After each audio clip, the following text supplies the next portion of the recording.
Bienvenidos a un nuevo programa de Papás al Rescate. Gabriel y Caterina les damos la bienvenida. Los invitamos a oír un programa totalmente nuevo cada semana. Síganos en nuestras redes sociales y página web. Nadie nos dio un manual para ser papás. No sabemos si lo estamos haciendo bien o mal. Muchas veces no tenemos la más mínima idea de qué hacer. Pero todos estamos conscientes de que ser papás es lo más maravilloso y mágico que nos ha pasado en nuestra vida. Con un lenguaje fácil de entender, sin tecnicismos y muy divertido. Cada semana un invitado y un tema diferente. Por todo esto y más, Papás al Rescate llega a su ayuda. Bienvenidos a Papás al Rescate. No olviden visitar nuestra página web papasalrescate.com, donde podrán descargar gratuitamente todos los episodios. Les recuerdo seguirnos en Facebook, en redes sociales, Facebook e Instagram. También pueden escucharnos en iTunes, Spotify, Google Podcast, entre muchas otras plataformas. Les invitamos a compartir nuestros episodios con sus amigas y amigos.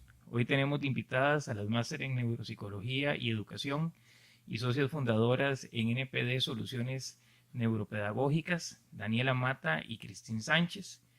Con ellas vamos a desarrollar el tema estilos de aprendizaje. De verdad, así aprende el cerebro.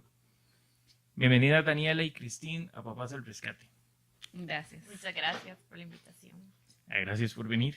Y bueno, y estamos aquí en NPD. Muchísimas gracias por invitarnos y estar aquí. Está muy bonito, por cierto. Muchas gracias. Ok, y parte de hablar esto de estilos de aprendizaje, ¿qué se entiende por estilos de aprendizaje?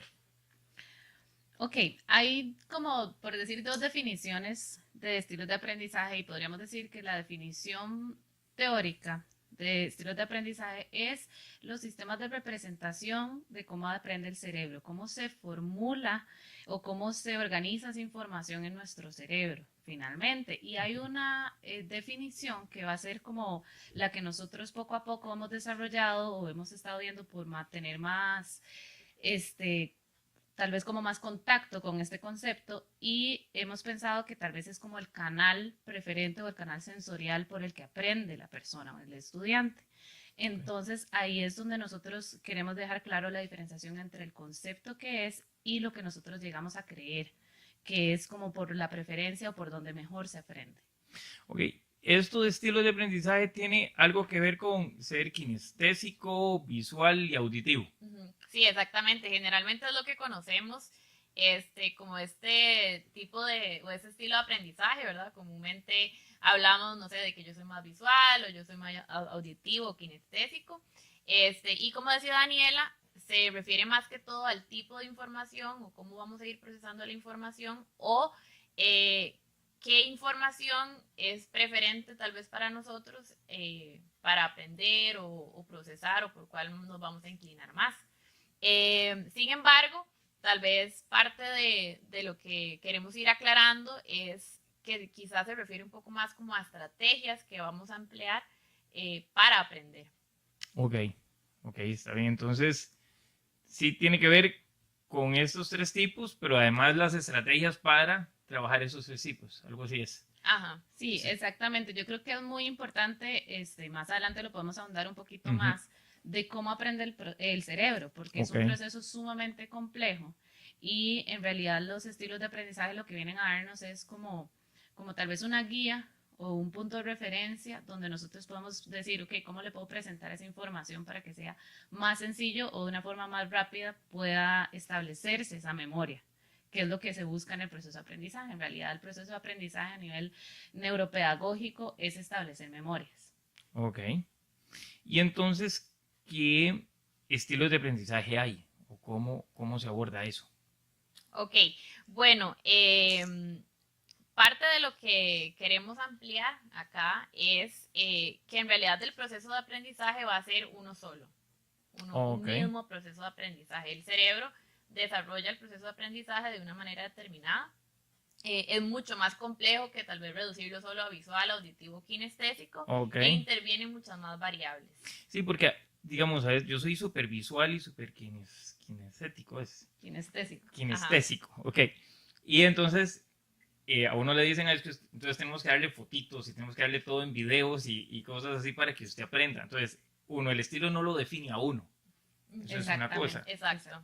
Ok, y después hay varias, no diría uno entonces solo encasillarse en esto, porque igual uno tiene una mezcla, ¿verdad? No es solo 100% visual, ni kinestésico, ni auditivo, y en unas cosas uno aprende mejor auditivo que visual. Exacto, o kinestésico, sí. Y se hace un arroz con mango. No sé si quieres primero, tal vez hablamos un poquitito de cómo se da el proceso de aprendizaje. Perfecto. Y entonces después decimos cómo pueden intervenir estos Genial. procesos y la parte de percepción.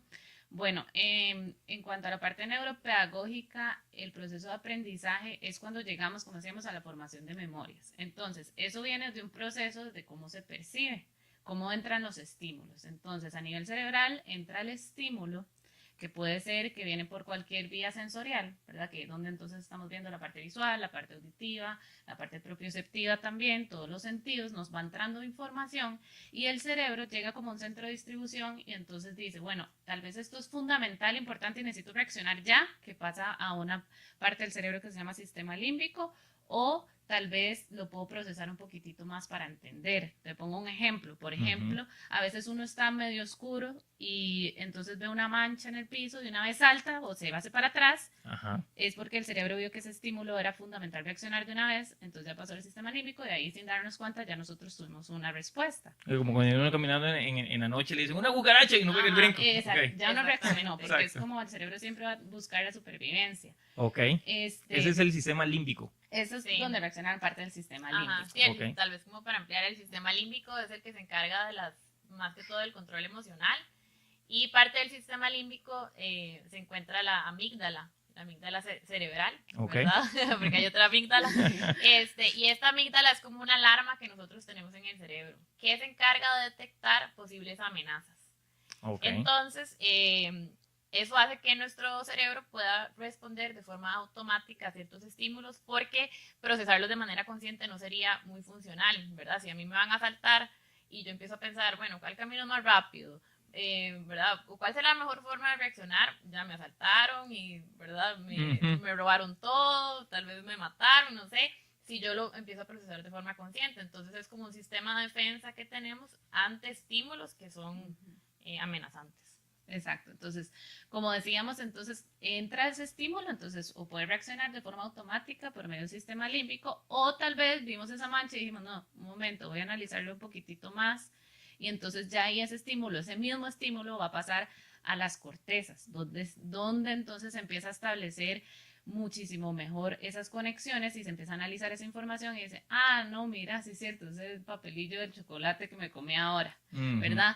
Entonces ya uno se queda ahí, entonces ya ahí todo eso lo procesa, ¿ok? Entonces ese es como se da el proceso de percepción, es un poquitito más complejo, pero básicamente es eso, y entonces a partir de eso, si tal vez ese estímulo se repite mucho o es muy fuerte emocionalmente, porque vamos a hablar después de la importancia de la emoción, se establece un circuito donde se establece en el cerebro que esa es la información para el estímulo que estoy viendo. Entonces, a partir de ese circuito, si se repite o si se establece muy fuerte, se puede formar una memoria. Entonces, cuando esa memoria está establecida, lo que llamamos es que no es como que tal vez esté ahí específica siempre la memoria esperando, sino que es más bien como un circuito que está como pendiente a que me llamen. Entonces, ya está pendiente, entonces en el momento en que algo relacionado como que la toca, ya inmediatamente se reacciona a ese circuito, entonces ya es cuando uno recuerda las cosas.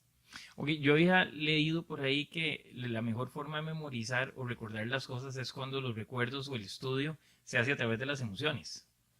Algo así, que era lo que vos estabas diciendo. Sí, no sé si quieres decir. Bueno, uno de los aspectos fundamentales en el aprendizaje es la emoción, ¿verdad? Tiene muchísimas implicaciones en cómo aprendemos, qué aprendemos, ¿verdad? En qué momento lo hacemos. Hay diferentes reacciones a nivel cerebral en cuanto a la emoción, ¿verdad? Entonces, pues es uno de las principales vías de entrada, digamos, de la información. Si yo estoy motivado, si yo me siento a gusto en un lugar, entonces mi cerebro va a tener las condiciones necesarias para aprender, ¿verdad? En el momento en que yo esté en un lugar que yo estoy aburrida, o que, no sé, tal vez la persona a mí me indispone, entonces ya lo siento como una amenaza, y entonces digamos que mi sistema límbico se activa y entonces genera una condición que no me va a permitir aprender de forma adecuada. Okay. Algo muy importante que va muy relacionado con eso es que obviamente el sistema límbico está en el puro centro del cerebro y alrededor por encimita está la corteza y siempre hay conexiones entre el sistema límbico y la corteza, por supuesto, pero sí existe la posibilidad de que el sistema límbico, si lo ve como una amenaza, sobrepase, digamos, el poder que tenga a nivel de corteza y entonces pueda reaccionar de cierta forma sin que nosotros nos estemos dando cuenta, o puede decir, yo les digo como que puede cortar esas conexiones inclusive. Okay. Entonces, muy importante que sea, que se maneje con la emoción, porque si lo vemos como, digamos, como una amenaza, ese aprendizaje lo estamos viendo como una amenaza, se cortan. Y entonces ese proceso de aprendizaje donde yo les estaba diciendo que tiene que involucrar las cortezas y que se tienen que establecer circuitos y todo, no se va a dar. Así como también, si yo me siento muy a gusto o si estoy muy feliz y me llamó muchísimo la atención, lo puedo generar muchísimo más rápido. O sea, le puede generar como doble insumo, por decirlo así, para poder establecer esa memoria que para nosotros sería el aprendizaje. Okay. De hecho, a nosotros nos pasa mucho con nuestros estudiantes, por ejemplo, que, no sé, tal vez nos refieren a algún estudiante porque está presentando alguna dificultad en el aula, tal vez es alguna dificultad de lectura, por ejemplo. Entonces, no sé, tal vez él manifiesta ciertas conductas como que pide mucho ir al baño cuando está en la clase o que se pone a jugar con otras cosas, ¿verdad? Entonces, tal vez la gente puede tender a pensar que es que se distrae muy fácilmente. Y de repente, cuando uno empieza como a investigar un poquito más, se da cuenta que esa tarea es tan amenazante para el estudiante porque es algo muy difícil que no puede enfrentar y entonces su sistema límbico se activa y solo tiene dos respuestas, o atacar o huir. Entonces sus conductas son de evasión, está huyendo de esa tarea, ¿verdad? Entonces a veces hay que saber interpretar ese tipo de conductas. Hay chicos que tal vez, si son más pequeños, tal vez es como algún berrinche o que se pone a llorar o alguna conducta agresiva, o si son chicos más grandes, tal vez buscan como otras formas de evadir. Pero es esa respuesta del cerebro que en ese momento específico se está sintiendo amenazado por esa tarea que tiene que enfrentar. Ok. Entonces, si entre más contento y feliz esté uno, mejor va a ser la absorción y más divertido también de la información. Exacto, porque cuando el cerebro se siente amenazado y está bajo mucho estrés, va a segregar una hormona que se llama cortisol. Y el cortisol lo que hace es también como generar un estado de supervivencia en el cerebro. Entonces hay estudios que han demostrado que el cortisol afecta a la memoria, por ejemplo. Entonces obviamente el aprendizaje, hacer construcción de memorias y estamos en un estado de estrés, el estudiante no va a poder aprender, o cualquier persona en realidad no va a poder aprender bajo esas condiciones. Ok. Entonces es aprender, lo que decían ahora, aprender divirtiéndose, también aprender a leer y ver al niño, si es que tal vez no es que el niño sea hiperactivo, sino más bien lo que tiene es un miedo a la materia o le está costando muchísimo y entonces su sistema de defensa para no poder afrontarlo es lo que vos decías, o huyo o ataco. Exactamente. Entonces me voy para el baño. Ajá, o molesto al compañero, o juego con la cartuchera, o mejor escondo el trabajo en el escritorio y digo que ya terminé. Ajá, sí. Ok, sí, lo evito. Exacto. Entonces, como vemos, en realidad el proceso de aprendizaje es sumamente complejo, ¿verdad? Entonces, esta parte de estilos de aprendizaje es como, viene a ser como una pieza de ese rompecabezas, en realidad, que se va muy relacionado con la parte de percepción, que es lo que queríamos ver, que hablábamos al principio, digamos, cómo entran esos estímulos, ¿verdad? Cómo están entrando. Entonces, normalmente lo que se ha llegado a creer con estilos de aprendizaje es que si un chico, por ejemplo, si un chico sale visual, entonces yo solamente le tengo que presentar estímulos visuales, o imágenes, o colores, o tal vez un resumen, ¿verdad? Como cosas visuales, eso va a hacer que aprenda mejor. O un chico auditivo, entonces yo solamente mejor se lo digo, o hacemos canciones, o ese es un tipo de recomendaciones que se da, igual con un chico kinestésico, que ojalá utilice plasticina, o que se mueva mientras aprende, que lo relacione con gestos, cuando no nos damos cuenta que en realidad la información entra por todos los canales sensoriales, y más bien lo que estamos buscando es que, como les decía, como esa información está entrando al cerebro, que entre más fuerte al cerebro, por decirlo así, o que entre en mayor cantidad. Entonces, más bien, lo que va a ser más funcional para aprender es que utilicemos varias vías sensoriales. Sí, no solo una. Presentemos esos estímulos utilizando diferentes formas, porque, ok, entonces me entró por la audición, me entró por la visión y una vez lo toqué, entonces me entraron diferentes estímulos al cerebro que se van a conectar y que se van a relacionar, entonces van a hacer que ese circuito se forme más rápido, más fuerte y se mantenga. Y después me lo van a poder presentar o tal vez solamente visual o tal vez solamente auditivo y ya yo voy a poder responder porque ya está establecido. Sí, exacto. A la hora de tener que recordar o recuperar esa memoria, voy a tener más fuentes de donde más puertas por donde entrar. Entonces, si no me acordé por lo que vi, o me voy a acordar por lo que sentí o por lo que escuché, entonces tengo más recursos para poder recuperar esa memoria. Sí, si no lo recuerdo por un lado, lo puedo recordar por el otro, y si soy más visual y la puerta mía es más grande, pero bueno, tengo los recursos también que me dieron con el kinestésico y con el auditivo. Exactamente. Sí, soy muy visual, entonces si reforzas por todo lado, cubrís por todo lado y haces que sea más exitoso el proceso de aprendizaje. Y es más significativo, exactamente. Ok. Centro Integral Tempo Primo. Brindamos servicios de psicología, psicopedagogía, terapia ocupacional y espacios artísticos. Búsquenos en redes sociales como Tempo Primo. Y en vez de aprender, más bien huyen o atacan o empiezan a molestar a los compañeros. Entonces, hay que trabajar con estímulos para formar memorias, más o menos. Sí, bueno, en realidad a nivel cerebral hay cosas que podemos establecer muy específico y que se pueden definir, pero el cerebro sigue siendo una complejidad infinita, tiene una complejidad infinita y para nosotras inclusive a veces decimos, nos gustaría poder tener una de esas máquinas de los hospitales donde uno mete y ve el cerebro y ve cómo reacciona dependiendo del estímulo para poder ver cómo aprende ese niño, ¿verdad? Porque así es como nosotros quisiéramos ver de verdad cómo se está aprendiendo, cómo se está formando las memorias en el cerebro, pero no podemos. Entonces, en realidad, como nosotras buscamos es más bien tratar de que todos estos aspectos que están relacionados con el aprendizaje estén cubiertos, por decirlo así. Entonces, específicamente en la parte de cómo aprende el cerebro, no podríamos como generalizarlo de una forma porque también el cerebro se adapta. También esa es otra parte, está la neuroplasticidad es lo que te iba a decir, y dependiendo de las experiencias o de los retos que yo le voy poniendo a un estudiante, el cerebro se va adaptando. Entonces, ¿qué es lo que podemos decir? Yo no puedo decir, bueno, un cerebro va a aprender siempre de una forma visual, si en realidad el ambiente donde él está más bien es un ambiente, no sé, por ejemplo, tal vez sus papás son músicos, entonces estimulan parte auditiva. Claro. Y entonces toda su vida ha estado rodeado de estímulos auditivos y más bien a nivel auditivo súper ágil.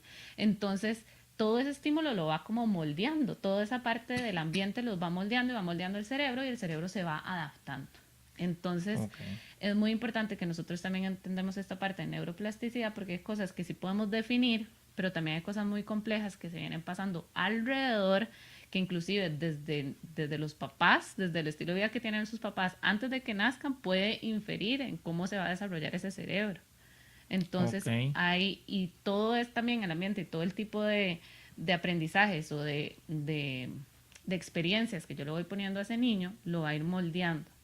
Entonces, volviendo como a la parte de estímulo de aprendizaje, a veces decimos, no, es que ese chico es sumamente visual, tiene que seguir con la parte visual porque solo aprende de esa forma visual, pero entonces no nos estamos dando cuenta que tal vez es que toda su vida los estímulos solamente se le han presentado de forma visual, entonces el cerebro se entrena de esa forma, por decirlo así, entonces se entrena con mayor agilidad proceso esos estímulos visuales, con mayor agilidad los retengo y con mayor agilidad los recupero.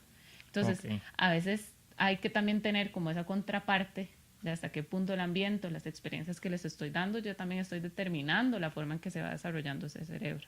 Ok, entonces el cerebro plástico, a ver, una persona no nace visual, o se hace, o sí nacen, o auditivos, o uno lo forma en la casa, más o menos lo que decía Daniela, ¿verdad?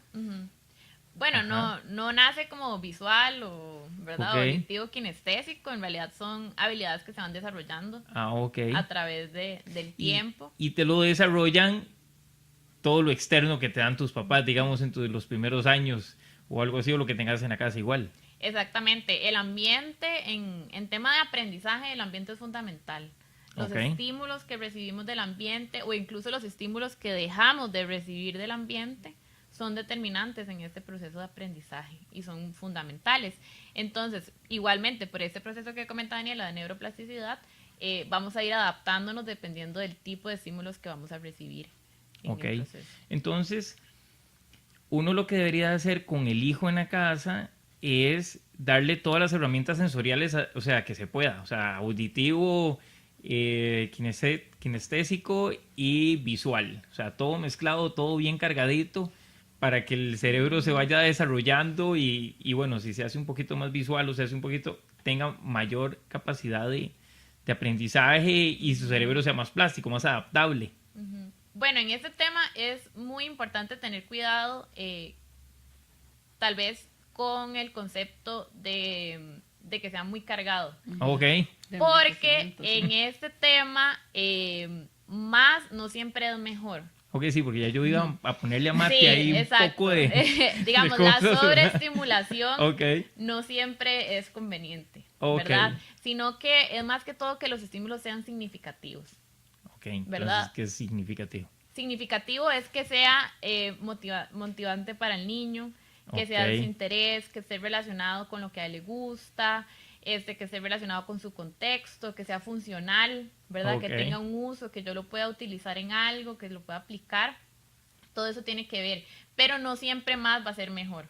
No sé, tal vez para contarte un poquitito, nosotras siempre usamos la anécdota de cuando salió este boom de la estimulación temprana y del enriquecimiento de ambientes, ¿verdad? Para el desarrollo del niño.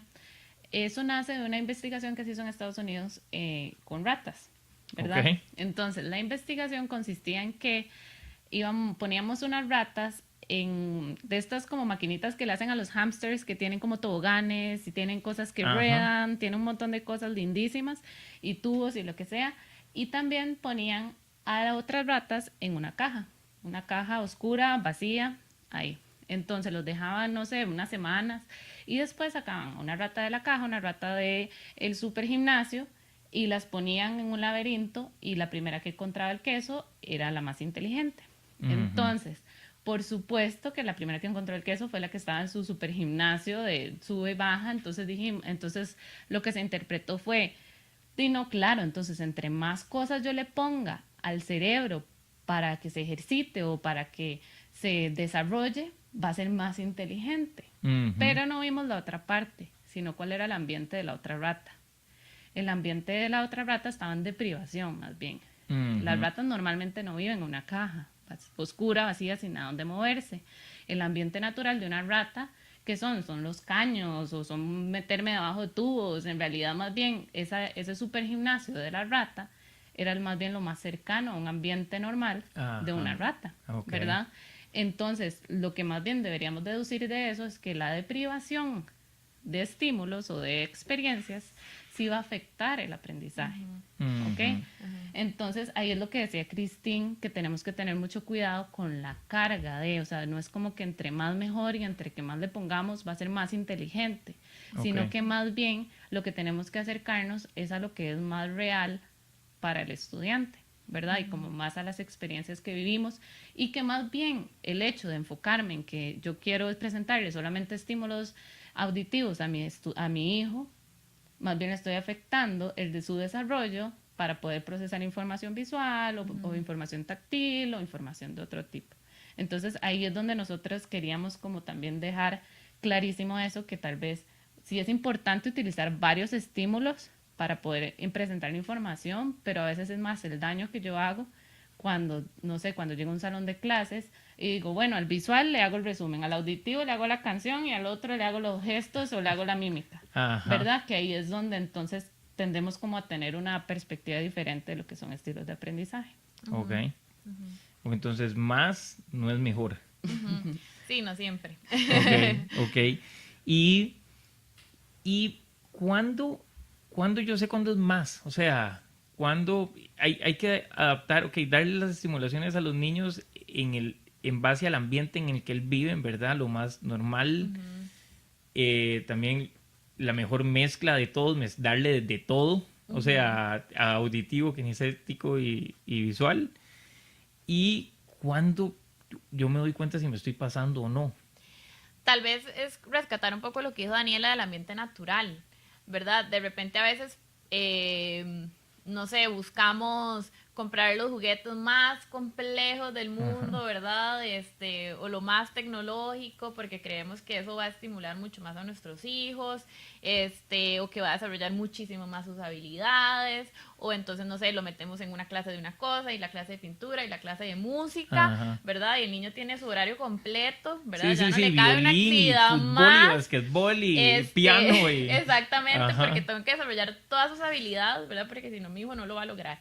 Y eso es como a veces algo que causa mucha ansiedad en los papás y mucho estrés, ¿verdad? Sí, claro. Si realmente lo estoy haciendo bien, si no lo estoy haciendo bien, si me hace falta algo, tal vez. Yo siento que tal vez me hace falta meterlo en algo más. Sí, porque vos ves que están haciendo los amigos, los hijos de los amigos de uno, ¿verdad? Exacto. Y más está en violín, está en saxofón, está en piano, fútbol, basquetbol, y no tienen vida los pobres niños, nunca son niños, y entonces, bueno, va y robótica, ¿verdad? Hay que meterlos en robótica. Exactamente. Eso es lo otro, no puede faltar. Tecnología. Exacto.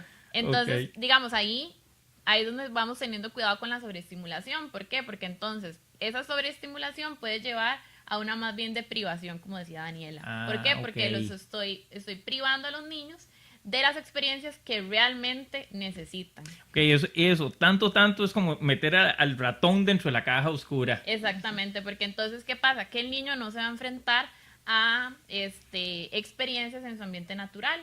Entonces, por ejemplo, yo no necesito siempre tener control de todos los estímulos ¿verdad? Y si lo estoy estimulando visual, auditivo, kinestésico, no tiene que ser así todo el tiempo. Pero imaginemos un niño que está jugando con una caja de cartón en el piso, un niño pequeño.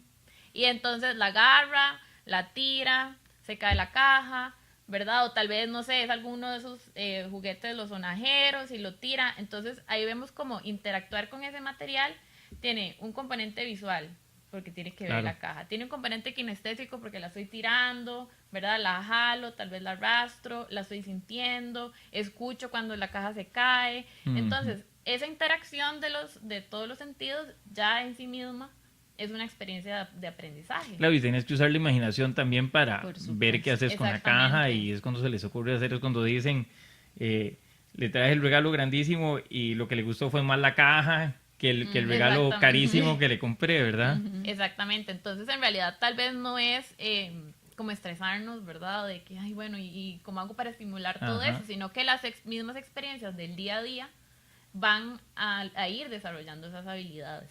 Ok.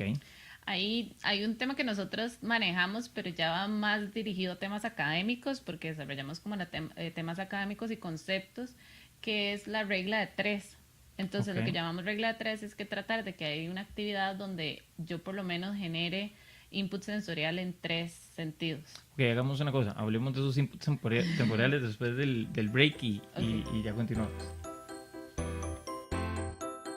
Hola, ¿cómo están? Les quiero contar que este programa es patrocinado por Centro Integral Tempo Primo, Productos Vilca, Carolina González, Neuro Coaching, ADD. Bueno, y ya estamos de regreso y habíamos quedado, estamos con las máster en Neuropsicología y Educación. Y estamos hablando sobre las formas que aprende el cerebro humano, o los diferentes estilos. Y habíamos quedado con la regla de 3 antes de irnos al break. Entonces, contanos sobre la regla de 3. Ok, exacto. Entonces, bueno, la regla de 3 para nosotras lo que consiste es buscar en las actividades que estamos realizando de aprendizaje, por lo menos dar un input por medio de 3 vías sensoriales. Ok. Ok, entonces, ¿qué es lo que buscamos? Si vemos un contenido, entonces, la actividad que yo planeé, ¿cómo le puedo meter? Si por ejemplo, si es fundamentalmente visual, cómo le puedo meter algo auditivo, cómo le puedo meter algo táctil, o cómo le puedo meter algo propioceptivo donde me muevo, cómo puedo involucrar todos esos aspectos en el proceso de aprendizaje. Entonces, aquí nosotros les trajimos como diferentes materiales que utilizamos y queríamos perfecto. más bien como enseñarles, irles explicando cómo podríamos involucrar esa regla de 3 en una actividad. Ok, genial. Y que igualmente lo pueden usar en la casa, digamos, cuando si tienen que repasar con sus hijos, ¿verdad? O estudiar o algún concepto en específico, igual también es algo que se puede hacer en la casa. Ok, no, entonces nosotras trajimos aquí el concepto, por decirlo así, de números. Entonces, que es muy importante, en los números trabajamos el reconocimiento de números, reconocimiento de cantidad y los trazos de los números. Entonces, y eso sirve para lectoescritura más adelante, me imagino. Exactamente, También. ¿verdad? Entonces, por ejemplo, aquí ahí tenemos una cajita con unas bolitas que venden en los supers o en los chinos así, donde se pone con agua y se infla. Las compramos transparentes, pero entonces las metemos los números. Ay, yo nunca las he... Esas bolas son chiquititas, entonces... Son duras, sí, pequeñitas. Ah, ok, nunca las he... O sea, se hubiera ido a comprar, nunca las hubiera encontrado en la vida. Porque entonces una bolsita chiquitita y les echas en agua y se hacen grandes. Y se empiezan a crecer. Ah, ok, Ajá. qué Quedan chiva. como babosillas, entonces también como que genera un input sensorial muy, muy fuerte. Ok. Y entonces le metemos números, ¿verdad? Entonces esto es como para reconocimiento, entonces ahí pueden meter la mano y encuentran un número, entonces que lo saquen, que decimos cuál es el número, este es el número 4. Ok. Entonces lo decimos, ya estamos dando un input sensorial, digamos, a nivel Sí, propioceptivo. de meter la mano en el tarro A con las nivel bolitas. táctil, exactamente. Ajá. A nivel visual estoy viendo el número en este momento y lo estoy diciendo. Entonces Ok. ya al decirlo, entonces ya está también la parte auditiva, este es el 4. ¿Ok? Ok, sí, ahí estás trabajando los 3 elementos. Sí. Ajá, Y súper bien. entonces aquí estoy con solo reconocimiento de número, pero si le quiero agregar la cantidad, como cuánto es 4, que representa 4, Ajá. bueno, pues puedes agarrar 4 bolitas, entonces lo pongo a la par, entonces vamos sacando 1, 2, 3, 4 y le voy poniendo las bolitas a la par. Ok. Y entonces podemos hacer el 4 para reconocerlo, digamos, esta sería una actividad. Chido está eso. Ujú. Para los trazos. Ok, después, bueno, para los trazos también hay diferentes actividades que se pueden hacer. Nosotros acá tenemos, por ejemplo, unas tarjetas con la figura de cada uno de los números, ¿verdad? Ya impresos, por decirlo así. Y hay diferentes formas de hacerlo. Una es utilizando el dedo, ¿verdad? El dedo índice. Y entonces vamos trazando el número, Ok. ¿verdad? Y vamos diciendo el nombre del número, ¿verdad? Por ejemplo, este es el número 2. Y lo Ok. podemos ir trazando con Entonces, el agarrar una dedo. cartulina, para los que nos están escuchando y no nos pueden ver, agarrar una cartulina y que con el dedito con pintura o sin pintura, o nada más pasar sobre el dibujo del número. Por ejemplo, que tenemos aquí tiene lija. Ah, ok. Entonces se siente diferente. Claro. Entonces le va pasando el dedito y se siente, porque con pintura ya tiene que haber un poco más de control, digamos, y de conciencia de cómo es el trazo para irlo haciendo. Claro. En cambio aquí nada más van sintiendo. Esa es como la primera experiencia. Sí, es claro. Y un si se salen donde hacen el reconocimiento cambio de textura, se dan cuenta que... Ajá, Ok. exactamente. Muy Esa es bueno. una opción. Otra opción que también tenemos es, por ejemplo, usar plasticina, Ok. ¿verdad? Y podemos formar el número 2. Ok, ¿verdad? sí, O hacía el puro número- rollito y o Exactamente, bolitas. hacemos como unos rollitos y vamos formando el número e incluso podemos nuevamente seguirlo con el dedo. Una vez que ya lo formamos con la plasticina, entonces pasamos el dedo por encima, decimos ese es el número 2, ¿verdad? Ok. En esas tarjetas que tenemos acá, el número 2 está representado también con, digamos, con 2 patitos. Ujú. Entonces, ¿verdad? Podemos hacer el número 2 y contar los dos figuras o los 2 patitos. Sí, entonces ves o el los dos que conjunto, tenemos. el grupo de, como hacíamos con las bolitas, nada más que aquí están dibujados. Hacemos el trazo del número 2 con el dedo Exactamente. sobre el dibujo del número 2 o como dice Daniela con esta presentación que es un cuadro con un número 2 hecho en lija. Ajá, Y exactamente. inclusive le podemos les hacemos cómo se hace el trazo de una forma auditiva. Entonces, por ejemplo, Ah, el ok. número 2 les decimos es una panzo, tototota y una raya. Entonces, ellos cuando lo van diciendo, lo van repitiendo. Entonces voy haciendo una panzo, totota y una raya. Entonces ya ok. también como que auditivamente voy imaginándome cómo estoy haciendo el trazo del número 2. Ok, perfecto. Y es una forma sencilla, digamos, no es como que tengo que buscar demasiadas actividades y demasiados estímulos, ¿verdad? Ujú. Solo la voz ya en sí misma va a ser un estímulo auditivo, por ejemplo, ¿verdad? Ok. Entonces es como trabajar con lo que vamos teniendo en el momento. Ok, perfecto. ¿Algún método No, adicional? algo Ajá. importante que queríamos decir, nosotros traemos aquí varias cosas porque en realidad algo que nosotras nos parece muy importante es la parte atencional, ¿verdad? Que esto lo hemos estado hablando como durante todo el podcast y todo, pero sí queríamos dejar claro que para aprender hay un montón de aspectos importantes, pero principalmente si no me llama la atención, no voy a lograr nada en ese momento. Entonces tratamos de que siempre sea algo diferente que hacer, ojalá. Utilizamos diferentes materiales, pero también que llamen la atención. Entonces ya cuando, por ejemplo, tenemos como un poco más de independencia, podemos utilizar una pizarra. Yo no sé si recuerdan esas pizarras que tenían como un imán, que cuando le vamos trazando, se sale como un polvito como gris de grafito así, que entonces se va marcando. Entonces esto llama muchísimo la atención porque lo puedo borrar y entonces otra vez repitiendo el mismo estímulo que estábamos utilizando antes de la panza, totota y la raya, entonces ya podemos de forma independiente ir haciéndolo con algo que llame la atención, que sea diferente, o podemos utilizar pintura en ese momento, ya ahora sí. podemos Y utilizar una pintura. pizarra con crayola, con Con tiza. crayola. Esa puede sí. ser. Hay una que les gusta mucho a los chicos que es la espuma de afeitar. Les ok. encanta. Entonces, digamos, puede ser en una mesa o si no en una bandeja de plástico como las que uno lleva la comida en el food court. Ajá, ajá. Las venden en cualquier lugar. Entonces uno llena la bandeja con espuma de afeitar y hace ahí los trazos. Y si Ok. se vuelve Eso muy aburrido ese día, que ya usamos espuma 3 veces, echémosle pintura a la espuma y hacemos un Ajá. color diferente. Entonces ya Exactamente. tiene algo novedoso, inclusive. O arena también venden. Ok. Bueno, acá tenemos arena blanca, pero hay arena también como de colores. Entonces igual en la bandeja uno puede irlo trazando. Sí es muy importante tomar en cuenta las características de cada niño. Cada niño es Ujú. diferente.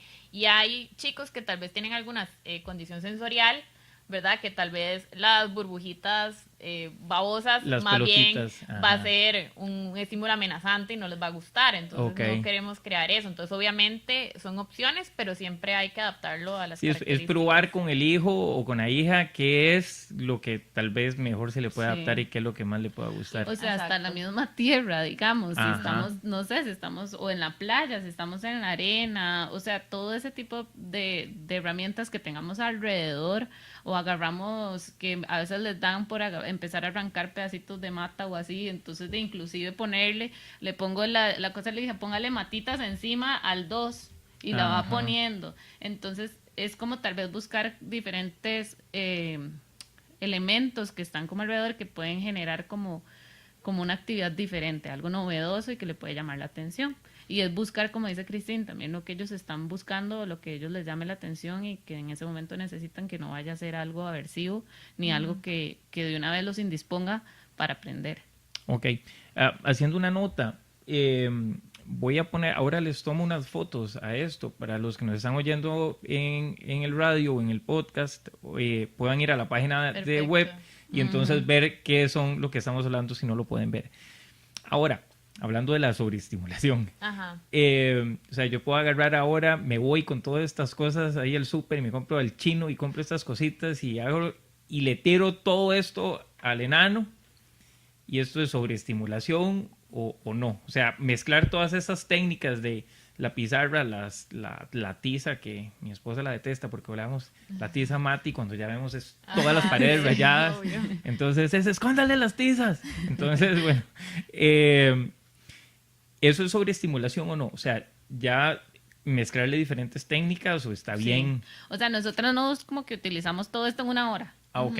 O sea, esto son varias sesiones, esto es un día hoy ¿qué tenés ganas de hacer? Hoy Ujú. quieres usar la espuma. Ah, bueno, usemos la espuma. Ok. Entonces, a partir de la espuma, entonces yo empiezo a buscar mis objetivos. Hoy, ¿qué se te antoja hacer? No, hoy quiero pintar. Bueno, entonces vamos a ver qué le pongo para que pinte en relación con lo que quiero. Entonces vamos a ir muy guiados, más bien como con lo que el niño busca en ese momento, pero no es como que hacemos todo en ese momento. Ah, ok. Es muy importante eso también, no es como que le vamos a ir a tirar todo, ¿verdad? Exacto. Entonces, también inclusive sirve lo que le llama la atención. En realidad, en el cuarto de juguetes de los chicos, donde tienen todos los chunches, a veces ellos tienen todo y van y escogen uno. Entonces, a partir de ese que escojan, entonces uno saber cómo irle metiendo entonces esto. Y, ay, ¿sabes qué? Se me ocurrió demasiado chiva, ¿por qué no traemos la arena? Y entonces empezamos a jugar con el carro de la arena y entonces de parte de ahí, entonces le empiezo a meter que haga los trazos en esa arena mientras vamos jugando. Es como más guiado como por los intereses. No es como que voy a agarrar,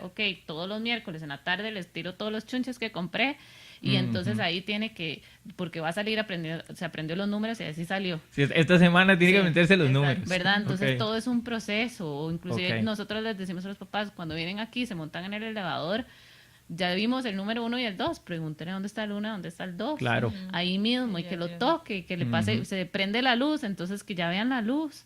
Todo ese tipo de cosas son como donde hay que aprovechar más bien todo lo que está alrededor y todo lo que está en el ambiente sin que sea invasivo.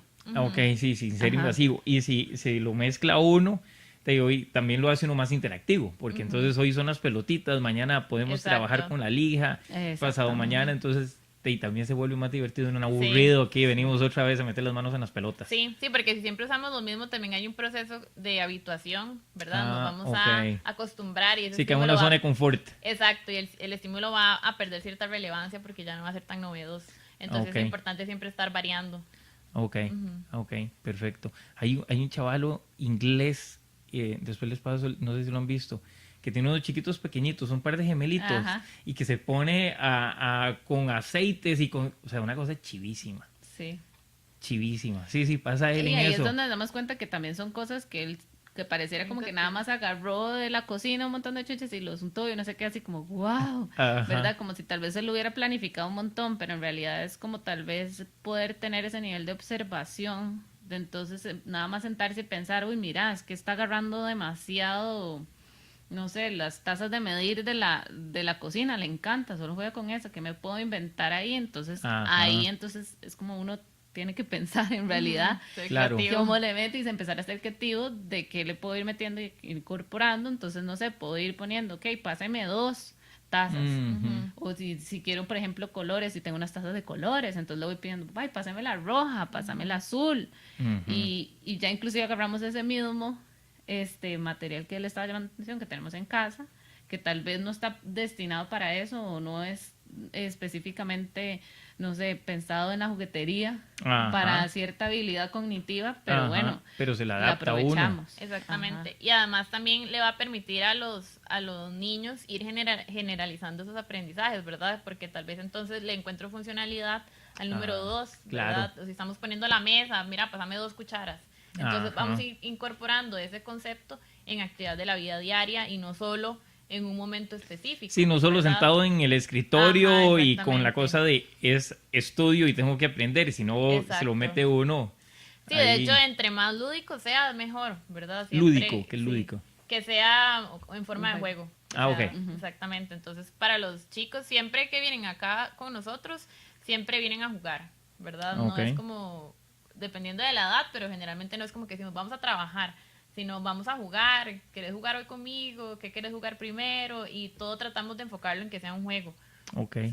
Hay una película viejísima de Sandra Bullock que adopta un negrote grandote que juega fútbol y que el maje no le entra nada y entonces se dan cuenta que es súper gato con las cosas de fútbol americano y entonces le empiezan a meter toda la educación, historia y matemáticas a través de las jugadas del playbook que tienen ellos para las estrategias. Sí, ahí es donde uno tiene que jugar con el interés y la motivación. O sea, y eso es importantísimo. Nosotras como que tenemos 2 lemas, inclusive hay uno que lo tenemos aquí en la oficina puesto, que dice que el juego es la forma favorita del cerebro para aprender. Okay. Y lo otro es que aprendizaje es emoción. Entonces, si no me llama la atención y si no me parece divertido, no me motiva, no es funcional para mi cerebro para aprender. Sí, puede ser buenísimo o puede ser que pueda desarrollar una habilidad excelente, pero si no me llama la atención y no me gusta, no voy a avanzar, exacto. Sí, lo que hablábamos en el inicio, que si está aburrido, entonces o huyo o me pongo malcriado.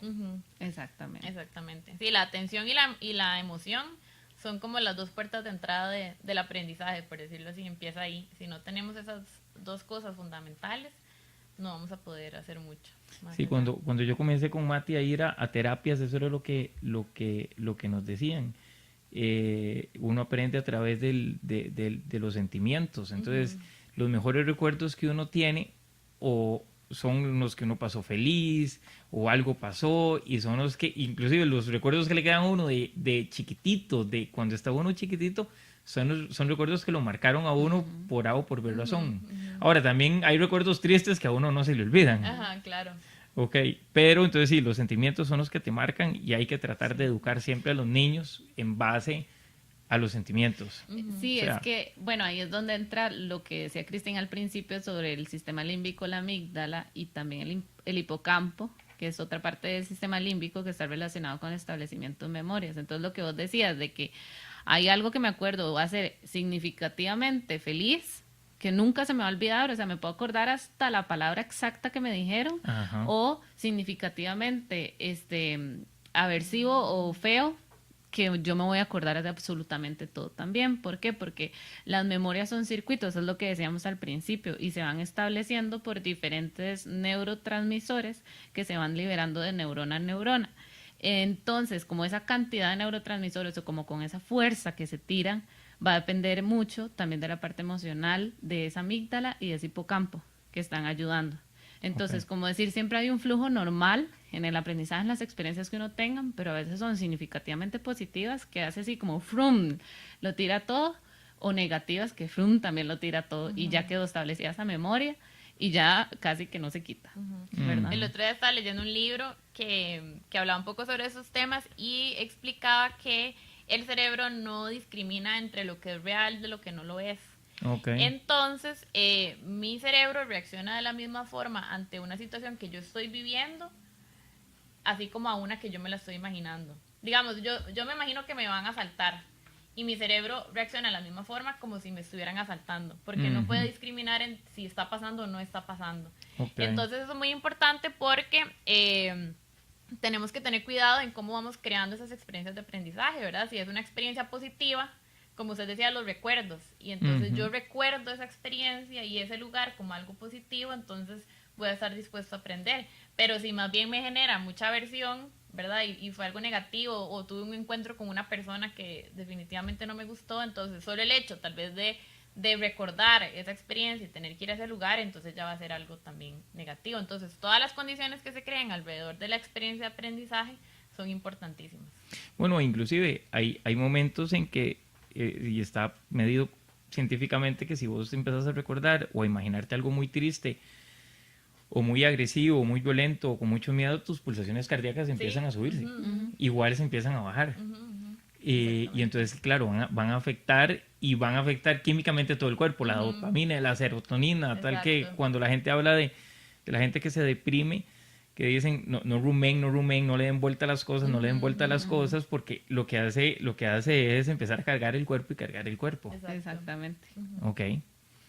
Los productos Vilca son una combinación única entre las propiedades comprobadas de los ingredientes naturales y los últimos avances de la ciencia. Por su responsabilidad social y ambiental, los productos no son testeados en animales. Vilca. Ahora, ya para cerrar el programa,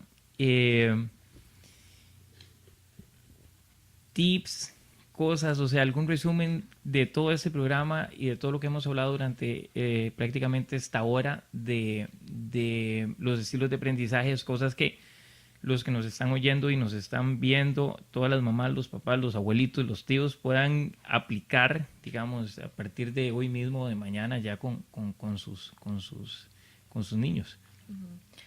Ok, no, lo principal que queremos decir, que viene relacionado con el nombre, es que bajo los estímulos de los estilos de aprendizaje, si realmente así aprende mi cerebro. Entonces, lo que queremos que quede principalmente es que es una herramienta, pueden ser herramientas para el aprendizaje, pero el proceso de aprendizaje es sumamente complejo, involucra muchísimos factores, que sería atención, percepción, toda la parte de memorias que hablamos, la emoción, la ansiedad también. Todo eso va a estar involucrado, va a estar conjugando en el proceso de aprendizaje. Los estilos de aprendizaje es solamente un pedacito de eso. Okay. Es lo principal. Ajá. Lo otro que también queríamos rescatar es la importancia de utilizar diferentes vías sensoriales para que el aprendizaje sea significativo, lo que les comentábamos de la regla de 3, entonces siempre buscar que sean por lo menos 3 tipos de información que estén ingresando, 3 tipos diferentes de estímulo, sin necesidad de tener que recurrir a la sobreestimulación, ¿verdad? O a algo muy complejo, es aprovechar las actividades de la vida diaria y el ambiente natural del niño. Ok, y ¿alguna cosa más que quieras agregar? Sí, bueno, como que en realidad tenemos que tener, así como nosotros tenemos, tal vez tener como reglas básicas, o sea, la importancia del juego para poder aprender, la importancia de que sea emocionante, de que sea funcional, de que yo entienda por qué, para qué sirve eso y por qué eso me va a hacer mejor persona o por qué para eso me va a hacer rendir de mejor forma, y también la parte de repetición, o sea, que tal vez no es una hora de no sé, de ponerle, sino que es más importante tal vez 2 minutos acá, 2 minutos el otro día, y todos los días ser constante en eso y darle esa repetición para que se puedan establecer esas memorias. Ahora, decían, el niño tiene que estar contento, es básico. ¿Y qué pasa si agarro, verdad, a este chiquito endemoniado y el maje dice, o ella, no quiero? Entonces, ok, bueno, 2 minutos, mi amor, no quiero. 30 segundos, mi amor. Y, o sea, no puedes ni siquiera 1 minuto, no puedes ni siquiera 30 segundos. Entonces, bueno, mañana lo traemos otra vez y mañana sigue con la misma y pasas una semana y entonces la mamá se frustra, el papá se frustra y eso termina, en vez de ser una experiencia bonita, termina siendo algo traumático. No, que dicha para que todo lo el mundo. decís. No, y que dicha que lo decís porque es importante hacer esa diferencia. O sea, que el niño esté contento para aprender no quiere decir que yo tengo que suplir todo lo que en ese momento él quiera. Ok, ni que a nivel emocional o a nivel de comportamiento yo tengo que acceder a todo solamente para que esté feliz, para mantenerlo feliz, para aprender. Eso es muy importante. Entonces, de eso partimos nosotras con anticipación y organización. O sea, eso nos puede pasar tal vez una vez y si nos sentamos a pensar qué fue lo que pasó, específicamente tal vez cómo se sintió en ese momento, qué fue lo que sintió, y nos anticipamos a que la próxima vez eso no suceda. Nos sirve también la organización, poder estructuramos bien las clases, o sea, las cosas siempre están muy organizadas, se sabe lo que se espera de ellos y qué pasa cuando yo termino también, ¿verdad? Entonces, tal vez como esa incertidumbre de que no sé qué va a pasar o no sé qué me van a preguntar y si después se vuelve más difícil y si después me ponen a hacer más cosas y después si mi papá nunca vuelve y tengo que seguir aquí haciendo esto, entonces todo está muy claro. O sea, todo lo ponemos sobre la mesa, todo lo organizamos, esto es lo que hacemos, después viene papá, después hablamos, después vas para casa. Entonces, que no se confunda con el hecho de que vienen aquí y hacen lo que quieran, por decirlo así.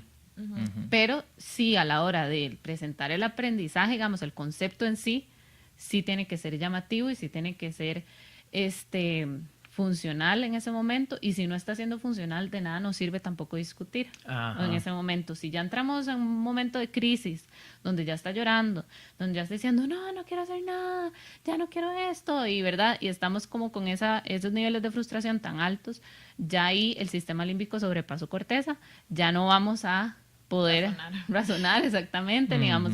Entonces lo que tenemos que buscar es la forma primero de poder bajar, de poder nivelar de nuevo, calmar otra vez, y entonces a partir de eso, por medio de otra actividad, entonces volvemos a buscar otra vez a encauzar al objetivo que teníamos. Sí, igual. Perdón, y no hacer como hacían los abuelitos, que eran, le pego 4 coscos, sienta, aprenda y límpiese las lágrimas porque no va a poder leer. Exactamente. Sí, igual también es muy importante, por ejemplo, si fuera en el caso de que sea en una situación en la casa, siempre tener reglas claras y consecuencias también claras.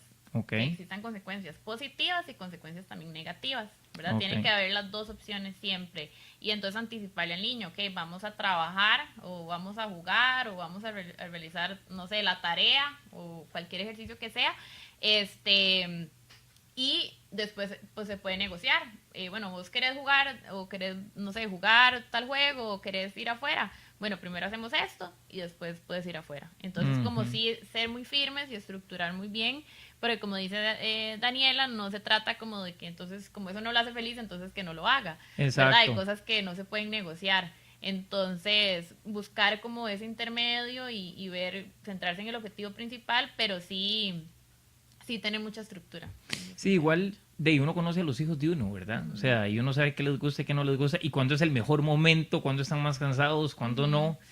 Y sencillamente es pues usar un poquito la cabeza, un poquito la malicia de papá y sencillamente sentarlos en el momento y también la zona donde también a ellos les gusta más estar, Claro. que tal vez pueda ser más, Sí, y más también amigable. incluso, por ejemplo, si yo sé que es una tarea que para mi hijo es muy difícil y no la quiere hacer porque es muy difícil, Ujú. entonces, bueno, ¿cómo le puedo entrar? ¿Verdad? Claro. Mira, tenés que hacer esa tarea, pero yo te voy a ayudar, yo te voy a acompañar, entonces podemos bajar un poco la ansiedad que genera esa actividad Claro. en sí misma. Claro. Entonces, buscar estrategias para ir compensando y conforme el niño ya va mejorando sus habilidades, entonces ya lo vamos soltando, ¿verdad? Pero sí, muchas veces van a necesitar ese acompañamiento al inicio. Ok, ok, perfecto.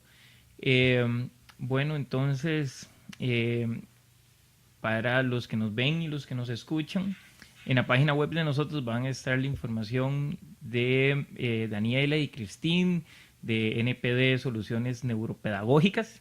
Y entonces, si ninguna herramienta a los papás les sirvió en la casa y están a punto de matar al enano, entonces la llaman. Pueden llamar, ¿Verdad? Más claro. fácil, y entonces sale Exactamente. el equipo de rescate y aquí Exactamente. le agarramos el carajillo y se lo alineamos y los ayudamos. Ok, bueno, muchísimas gracias por venir, bueno, por participar en el programa y espero tenerlas muchísimo más adelante con más programas porque bueno, hay un montón de temas chivísimas. Sí, Sí. claro, nos encantaría. Y bueno, a todos los que nos ven y nos escuchan, nos vemos el próximo jueves con otro programa más. Muchísimas gracias. Gracias a ustedes. Gracias. Hasta luego.